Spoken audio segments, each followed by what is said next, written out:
Hello everyone, good evening. কেমন আছেন সবাই? আশা করছি সবাই খুব ভালো আছেন, সুস্থ আছেন। আর আমরাও মোটামুটি ভালোই আছি, যা রোদ গরম বুঝতেই পারছেন। আর গুড ইভিনিং বললাম তার কারণ এখন একদম বিকাল হয়ে গেছে, 5টা 15 বাজে। আর এখন থেকে আমি আমার আজকের ব্লগটি শুরু করছি। আশা করছি আমার আজকের ব্লগটি আপনাদের ভালো লাগবে। আর হ্যাঁ বন্ধুরা, ব্লগটি স্কিপ না করে সম্পূর্ণ দেখার অনুরোধ রইল আপনাদের কাছে।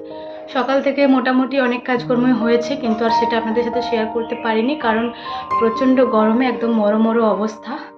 তো ভিডিও করবো না নিজেকে সামলাবো সেটাই বুঝতে পারছি না, সে কারণেই সকালটা একদম স্কিপ করে গেছি পুরোটাই বলতে পারেন। আর দেখতেই পাচ্ছেন আজকেও মাথায় স্নান করেছি। তো এত গরমে একদম পারা যাচ্ছে না, মাথায় স্নান না করলে যেন মাথাটাই গরম হয়ে যাচ্ছে। সে কারণে ভেবেছি যতদিন গরম থাকবে মাথায় রোজই স্নান করব। তো যাই হোক, একটা জিনিস ভালো যে কালকেও বিকালবেলা বৃষ্টি হয়েছিল, পরশু দিনও বিকালবেলা বৃষ্টি হয়েছিল। এতে করে রাত্রেবেলা ওয়েদারটা একটু ঠান্ডা ছিল আর রাত্রেবেলা ভালোই ঘুম হয়েছে। তো রাত্রে ঘুমটা হয়েছে বলে একটু ভালো লাগছে। কিন্তু কি বলুন তো, সারাদিনটা সে গরমেই কাটছে, কারণ এত রোদ দিচ্ছে যে বৃষ্টি হয়েও এটাকে আটকানো যাচ্ছে না। তাও প্রত্যেকদিন বৃষ্টি হলে হয়তো ওয়েদারটা একটু নরম হবে। 2 দিন তো হলো, দেখা যাক আজকে আবার হবে কিনা বুঝতে পারছি না। তো বিকালবেলায় কাজ সেরকম কিছু করিনি, বিকালবেলা একটু শুয়েছিলাম, ঘুমাইনি আজকে। আর শুয়েছিলাম, তারপরে উঠে পড়ে যে জামা কাপড়গুলো মা কাচা ধোয়া করেছিল, তো ওগুলো সমস্তটাই গুছিয়ে বাগিয়ে নামিয়েই রেখে দিয়ে এসেছি। এখনো পর্যন্ত আলনাতে গুছিয়ে রাখিনি, মানে গোছানো হয়ে গেছে, এখনো আলনাতে রাখিনি। ভাবলাম আপনাদের সাথে কিছু কথা বলে আসি, ভিডিওটা শুরু করে আসি, তারপরেই ওই জিনিসপত্রগুলো রাখবো। ঘাম রে বাবা, জীবনে আমি এত ঘাম দেখিনি। যাই হোক, আবার তো স্নান করবো এখনই, যত ঘাম দিচ্ছে দেখ, কোনো ব্যাপার না। আর আজকে সকালবেলায় না একটা কাজ করেছি, বিরাট বড়ই কাজ বলতে পারেন। মানে পুরো আমাদের যে বাবা মায়ের রুমে, আমি তো এখন বাবা মায়ের রুমটাতেই বসে রয়েছি, তো বাবা মায়ের রুমে যে শোকেসটা আছে, ওই শোকেসটা একদম ডিপ ক্লিন করেছি। প্রচণ্ড আজেবাজে জিনিস ছিল, বেশি করে কৌটো কাউটি, অনেক ওষুধের খাপ, এই সেই অনেক কিছুই ছিল। তো ওগুলো সমস্তটাই ভালোভাবে ওগুলো ফেলেই দিয়েছি। আর একদম সুন্দরভাবে ক্লিন করে নিয়েছি, একটু পেপার পেতে দিয়েছি, এতে করে দেখতে বেশ সুন্দর লাগছে। তো চলুন আপনাদেরকে দেখাই।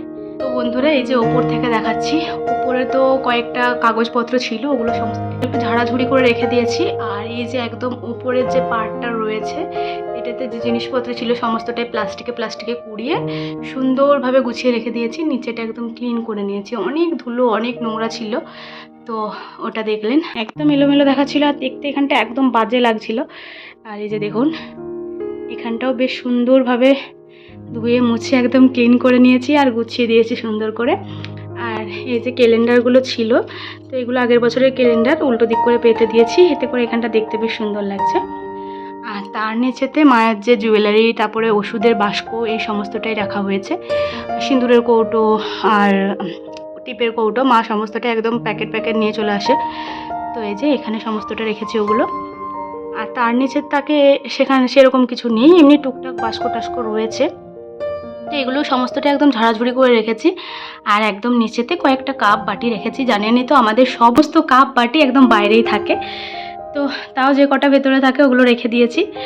আর এই যে দেখুন, শোকেসটা এবার দেখতে বেশ সুন্দর লাগছে। আর আমি তো ঘেমে একদম কাদা।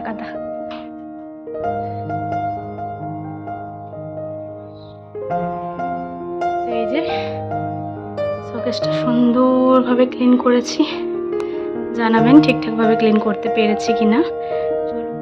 তো যাই হোক, গরমের কারণে সকাল থেকে তো ভিডিও শুরু করতে পারিনি, বিকালবেলাতেই শুরু করলাম, তো সে কথাটা তো আপনাদেরকে প্রথমেই বললাম। আর এই যে দেখুন, যে জামা কাপড়গুলো গুছিয়ে রেখেছিলাম চেয়ারের মধ্যে, ওগুলো সমস্তটাই নিয়ে এলাম। আর ভাইয়ের ঘরের জামা কাপড়গুলো ভাইয়ের ঘরেতেই রেখে দিয়ে এলাম। আর বাকি যে জামা কাপড়গুলো এখানে থাকে ওগুলো সমস্তটাই এখানে রেখে দেবো। তার আগে এই যে গামছা, লুঙ্গি, এগুলো সমস্তটাই না এই দেওয়ালের আলনাটাতে থাকে। তো বাকি যে জামা কাপড়, নাইটি সমস্তটাই না এই আলনাটায় রেখে দেবো, মানে আমাদের যে ঘরেতে যে জামা কাপড় রাখা আলনাটা রয়েছে ওখানে রেখে দেবো। আর বন্ধুরা, বুঝতেই পারছি না, তো গরমের কারণে না মায়েরও প্রচণ্ড কষ্ট হয়ে যাচ্ছে, যেহেতু পশানোয়া রয়েছে। আর পশানোয়াকে এখন মা হাঁটাতে নিয়ে গেছে। পশানোয়া অবশ্য ওয়াকারটা নিয়ে হাঁটতে পারছে, কিন্তু তার সত্ত্বেও কী বলুন তো, পাশে একটা মানুষ থাকলে একটা ভালো হয় আর কি। তো মা ওর জন্যই গেছে, আর আমি এই কাজগুলো করে রাখছি, নয়তো আবার এসে পরে মাকে এগুলো করতে হবে। তো আমি যটা দিন রয়েছি এগুলো করে দিই, এতে করে মায়ের কিছুটা হলেও তো হেল্প হবে। তো দেখতেই পেলেন জামা কাপড়গুলো সমস্তটাই গুছিয়ে দিলাম। আর তারপর না এই বারান্দাটাতেই শোয়া হয়েছিল। আপনারা তো জানেন আনেনি, এখন এতটাই গরম করছে যে বারান্দাটা ছেড়ে না ঘরের মধ্যে একদমই থাকা যাচ্ছে না। তো এই কুলারের হাওয়াটা ছাড়া অন্য কোনো হাওয়া নেওয়া যাচ্ছে না, সে কারণে কুলারটা দিয়ে পরে লম্বা করে এখানেই সবাই মিলে শুয়ে থাকি। আর আজকে কাঁথাটা তুলে এই সোফাটার মধ্যেই রাখলাম, কারণ বাইরে অনেকটাই মেঘ রয়েছে, তো আবার বৃষ্টি হতে পারে। যদি বৃষ্টি হয় তাহলে আর আজকে বাইরে বিছানা পাতবো না, আর যদি বৃষ্টি না হয় তাহলে একটু পরে দেখবো মাদুরটা পেতে বসবো, কারণ গরমের কারণে ঘরেতে একদমই থাকা যাচ্ছে না। সন্ধ্যার পরে আমরা বাইরেটাতেই বসে থাকি, ওখানে খুব সুন্দর হাওয়া দেয় আর টেবিল ফ্যানটাও লাগিয়ে দিই, সে কারণে বাইরেটাতে থাকতে বেশ ভালোই লাগে। আর এই যে দেখুন বাইরের যে বিছানাটা ছিল ওটা সমস্তটাই গুছিয়ে বাগিয়ে রেখে দিয়ে এলাম। আর তারপরে মা বাবার রুমটাই এখন তো পছন্দ রয়েছে, তো এই রুমটা একটু ঝেড়ে নিচ্ছি। দেখতেই পাচ্ছেন বিছানাটা একটু কুচকে কুচকে গেছে, আর বিছানার মধ্যে অনেক রকম জিনিসও ছিল, মানে ওড়না টোড়না, তারপরে বালিশগুলো এদিক সেদিক ছিল, সেগুলোই একটু ঝেড়ে বাগিয়ে গুছিয়ে রেখে দেব। আর তারপর দেখুন এদিকে আমি টান টান করে বিছানাটা পেতে দিচ্ছি, বিছানাটাও তো অনেক কুচকে গেছিল। আর তারপর না বিছানাটা একটু ঝেড়েও নেব, 2-4টে ধুলোও রয়েছে, তো সে কারণে একটু ভালো করে ঝেড়ে নেব। আর আমার আর ভাইয়ের রুমটা একদম ক্লিন করাই আছে, যেহেতু আমরা তো বাইরেই শুয়েছিলাম, বিছানাটা সেরকমভাবে নোংরা কিছুই নেই, শুধুমাত্র যে বালিশগুলো বাইরে বের করেছিলাম ওগুলো ঘরের মধ্যে দিয়ে চলে এলাম। আর এই যে পশনার বিছানাটা দেখছেন না, এখানে মাঝখানে একটু খাল হয়ে গেছে, তো যেহেতু পশনার পায়ে ব্যথা, তো এখানের গদিটা বসে গেছে বলে না একটু অসুবিধা হয়, আর সে কারণেই না এখানে একটা কাঁথা পেতে দিলাম, এতে করে একটু উঁচু হয়ে গেছে। আর এই যে কুশান বালিশটা দেখছেন, তো এটাও পরিয়ে দিলাম। আর তারপরে সমস্ত বালিশগুলো গুছিয়ে রেখে দিলাম, 2টো বালিশ তো বাইরেটাতেই রয়েছে, তো যে কটা এখানে ছিল সে কটাই গুছিয়ে রেখে দিলাম। আর এখানে পশনার ওড়না গামছা সমস্তটাই রয়েছে, একটা গামছা আর নরম ওড়না এখানে রাখা হয়, কারণ পশনার কখন কি দরকার পড়বে সে কারণে এখানে আর কি রাখা হয়।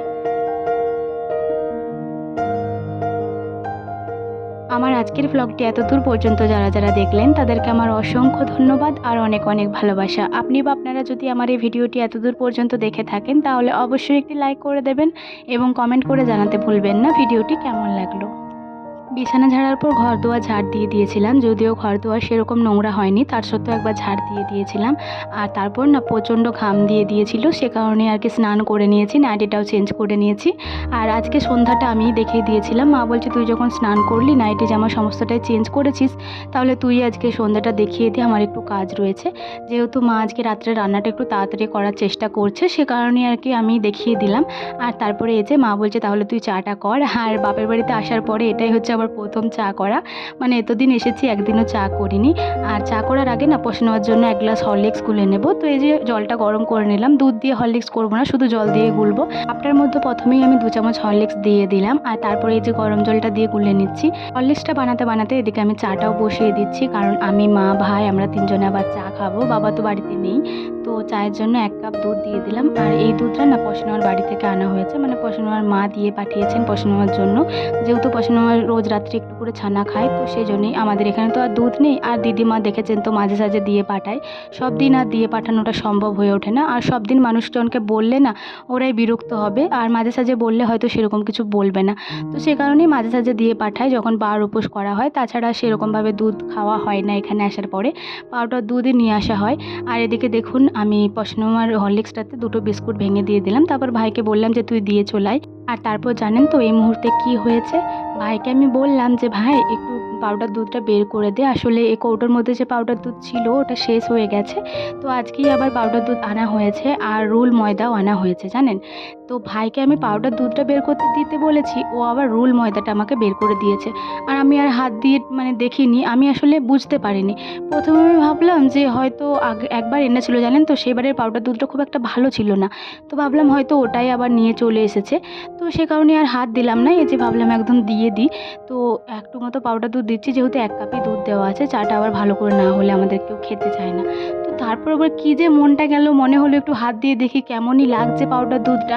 তো কি বলবো, ও পাউডার দুধটার বদলে ময়দাটা আমাকে দিয়ে গেছে, আর চায়ের মধ্যে দেখুন আমি ময়দাটা দিয়ে দিয়েছি, কি বলবো বলুন তো।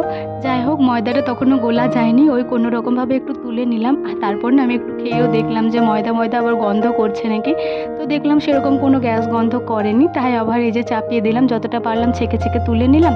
আর তারপর ভাইকে বললাম তুই যা ময়দাটা ওইধারকে একদম দিয়াই, মা এদিকে আটাটা নিতে এসেছিলো রুটি করার জন্য।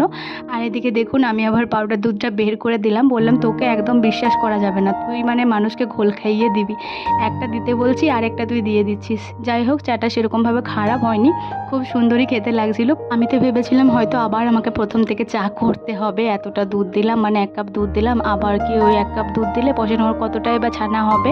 তো যাই হোক, সেরকম কিছু মনে হয়নি, একদম ভালোই লাগছে, ময়দার কোনো রকম সেন্ট ওঠেনি। তো যাই হোক, এখানে আমি চাটা কাপে ঢেলে নিয়েছি, আর তারপরে এই যে প্লেটটায় করে নিয়ে পরে বাইরে যাব। 3 কাপ চা একসাথে নিয়ে যেতে তো পারবো না, সেই কারণেই এই ট্রেটায় করে নিয়ে যাচ্ছি। আর আজকে আর মুড়ি খাবো না, এই যে 1 প্যাকেট বিস্কুট এনেছে ভাই আমার জন্য, ওটাই খেয়ে নেব। আর 4টে এমনি ম্যারি বিস্কুট নিয়ে গেলাম, মা আর ভাই খাবে।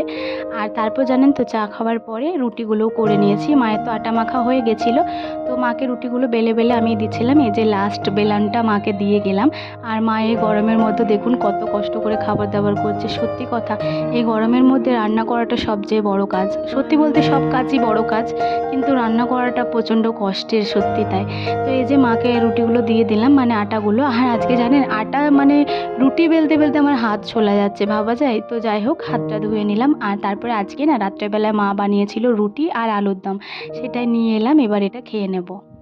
তাহলে চলুন, আমার আজকের ভিডিওটি আর বড় করতে পারছি না। ভিডিওটি কেমন লাগলো অবশ্যই কমেন্ট করে জানাবেন, ভালো লাগলে একটি লাইক করে দেবেন এবং সাবস্ক্রাইব করে আমার ছোট্ট চ্যানেলটির পাশে থাকবেন। আবারও দেখা হবে কালকে একটি নতুন ভিডিওর সাথে। সবাই ভালো থাকুন, সুস্থ থাকুন, টাটা।